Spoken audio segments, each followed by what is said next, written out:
হঠাৎ করে 4 মাস আগে সিলেট নগরে পানির বিল বৃদ্ধি করে সিটি কর্পোরেশন। তারপরেই প্রতিবাদে ফুঁসে ওঠেন নগরবাসী। করোনা পরবর্তী সময়ে সিসিকের পানির বিল বাড়ানোর সিদ্ধান্তকে অমানবিক আখ্যা দিয়ে করেন মানববন্ধন, সভা সমাবেশ। মূলত তাদের দাবির প্রেক্ষিতেই বর্ধিত পানির বিল কমানোর সিদ্ধান্ত নিয়েছে সিলেট সিটি কর্পোরেশন।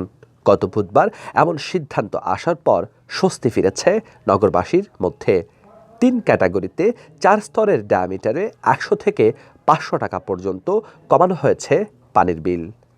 একটা সিদ্ধান্ত নেওয়া আমরা লাগে খুবই ইয়োর ব্যাপার, কারণ আমরা তো আসলে ব্যবসা বাণিজ্য অনেক ইনকাম অনেকটা মানে অর্ধেকের নিচে নামিয়ে আসছে, যার জন্য আমরা জীবন জীবিকা সোলার যে আমরা ওটা আসলে খুব কষ্টকর।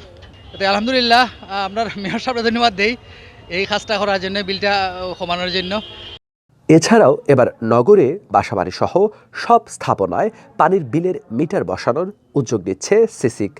আগামী 6 মাসের মধ্যে বাধ্যতামূলকভাবে মিটার বসানোর কাজ শুরু হবে বলেও জানিয়েছে কর্তৃপক্ষ। এই সিদ্ধান্তেও সাধুবাদ জানাচ্ছেন সাধারণ মানুষ। সিটি কর্পোরেশন যে সিদ্ধান্ত নিয়েছে, আপনার যে বিলটা কমিয়ে নিয়ে আসছে, এটা আমরা খুব খুশি।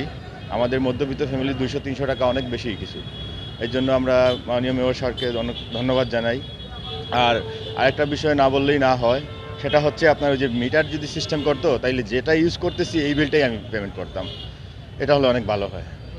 সিটি কর্পোরেশনের সাধারণ সভায় নাগরিকদের সুবিধার কথা বিবেচনা করে পানির বিল কমানোর সিদ্ধান্ত নেওয়া হয়েছে।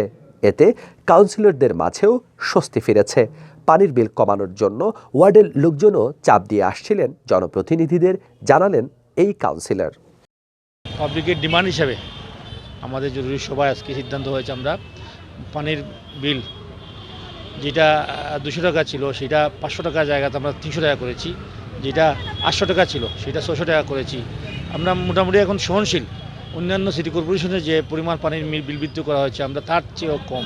আমরা আজকে মাসিক মিটিংয়ে জরুরি সভা ডেকে আমরা এটা যাতে মানুষের সহনে পর্যায়ে নেওয়া যায় তার ব্যবস্থা করেছে। সিলেট নগরে পানি বন্টনের দায়িত্ব ওয়াসার কাছে যাচ্ছে জানিয়ে মেয়র আরিফুল হক চৌধুরী বলেন, যারা অবৈধ সংযোগ ভোগ করছেন তারা 30 জানুয়ারির মধ্যে তা অনুমোদন করে নিতে হবে। এরপরে এ ব্যাপারে কঠোর অবস্থানে যাবে সিসিক। এছাড়া মুক্তিযোদ্ধা ও ধর্মীয় উপাসনালয়ের পানির বিল মওকুফের সিদ্ধান্তও জানান তিনি। আমরা মিটার লাগানোর পরে আমরা পরিশোধ আবার করব, তখন মিটারের যে রেট থাকবে, যতটুকু পানি ব্যবহার করবেন তার ভিত্তিতে উনি পয়সা দেবেন। এর আগ পর্যন্ত আমাদের এই রেট বহাল থাকবে। আমরা মিটার এনে এখন মিটার লাগিয়ে দেব, এবং মিটার লাগানোর পরে এখন যদি সে 100 টাকা হয়, সে 100 টাকা দেবে। শুধুমাত্র মসজিদ, মন্দির, গির্জা আর আপনার ধর্মীয় প্রতিষ্ঠান এগুলাকে আমরা পানি বিল